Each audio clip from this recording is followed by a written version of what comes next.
Hello, good morning. ഇന്ന് രാവിലെ എണീറ്റിട്ടുണ്ട് കേട്ടോ. രാവിലെ എഴുന്നേറ്റ് കുറച്ച് നേരം ജനലിൽ കൂടി ഒന്ന് പുറത്തോട്ടൊക്കെ നോക്കിക്കൊണ്ടൊക്കെ ഒന്ന് നിന്നു. നല്ല രസമുണ്ട്, തണുപ്പൊക്കെ ഉണ്ട്, കുഴപ്പമില്ല. ഇനി അടുക്കളയിലേക്ക് കയറാം. ചായക്ക് വെച്ചു, പിന്നെ മുട്ടക്കറി ഉണ്ടാക്കാമെന്ന് വിചാരിക്കുന്നു. മുട്ടക്കറിക്കുള്ള മുട്ട എടുത്ത് കുക്കറിലൊക്കെ ഇട്ടു. ഇനി ബാക്കി പരിപാടി.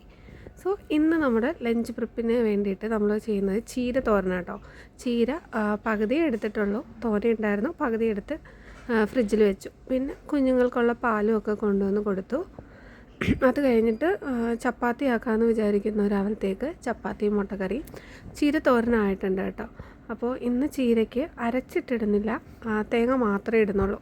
അപ്പോൾ നിങ്ങൾ വിചാരിക്കുന്നത് എന്തേ കവറിലൊക്കെ കൊണ്ടുവന്നിടുന്നതെന്ന്.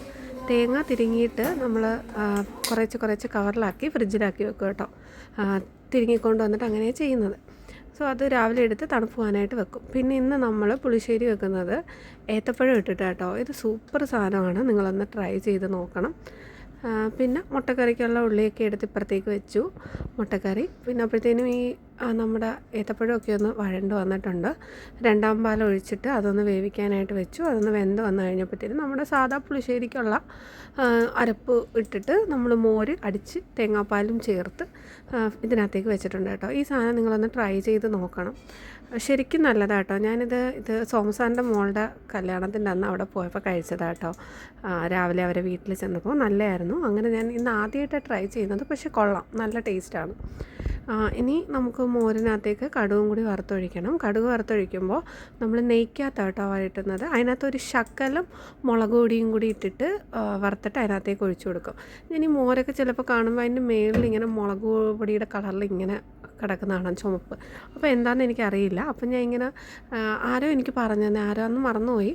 കടുക് വറുക്കുമ്പോൾ ഒരു ശകലം അതിനകത്തിട്ട് കഴിഞ്ഞാൽ ഇങ്ങനെ ഇരിക്കുമെന്ന്. പിന്നെ നമ്മൾ മീൻകറി, ചൂരയാണ് കറി വെക്കുന്നത്. അപ്പോൾ ഇന്ന് മാങ്ങാക്കറിയല്ല, ഇന്ന് കൂട്ടി അരച്ച് കറി വെക്കുമെന്നാണ് ഞങ്ങളുടെ വീട്ടിലൊക്കെ പറയുന്നത്. അതായത് മുളക് കറിയല്ല, മാങ്ങാക്കറി അല്ലാത്ത രീതിയിൽ വെക്കും. അപ്പോൾ വടക്കമ്പുളി ഇട്ടിട്ടാണ് വെക്കുന്നത്, തേങ്ങ കൂട്ടി അരച്ചിട്ട്. അപ്പോൾ അതായിട്ടുണ്ട്. പിന്നെ കടുക് വറുത്ത് അതിനകത്തേക്ക് ഒഴിച്ചു. അപ്പോൾ മീൻകറിയും സെറ്റ്. അപ്പോൾ ഇന്നത്തെ നമുക്ക് ചോറിന് കറി മീൻകറി, ചൂര മീൻകറി, പിന്നെ ചീരത്തോരൻ, പിന്നെ നമുക്ക് നമ്മുടെ ഏത്തപ്പഴം ഇട്ട പുളിശ്ശേരി. അപ്പോൾ ഇത്രയേ ഉള്ളൂ. അപ്പോൾ നമുക്ക് ചോറ് കഴിക്കാം. എല്ലായിടത്തൊക്കെ വെച്ചിട്ടുണ്ട്. സാധാരണ എനിക്ക് മാമ്പഴ പുളിശ്ശേരി അത്ര അങ്ങോട്ട് വലിയ പ്രിയമൊന്നുമില്ല. ഇഷ്ടമാണോ എന്ന് ചോദിച്ചാൽ ആണ്, അത്രയേ ഉള്ളൂ. പക്ഷേ ഈ ഒരു സാധനം ഉണ്ടല്ലോ, ഞാൻ നേരത്തെ പറഞ്ഞില്ലേ, നല്ല ടേസ്റ്റ് ഉണ്ട് കേട്ടോ. നിങ്ങളും ഒന്ന് ട്രൈ ചെയ്ത് നോക്കണം. ഞാൻ ഇതിൻ്റെ റെസിപ്പി സെപ്പറേറ്റ് ഒരു വീഡിയോ ആയിട്ട് അപ്ലോഡ് ചെയ്യാം കേട്ടോ. അപ്പോൾ ഓക്കെ.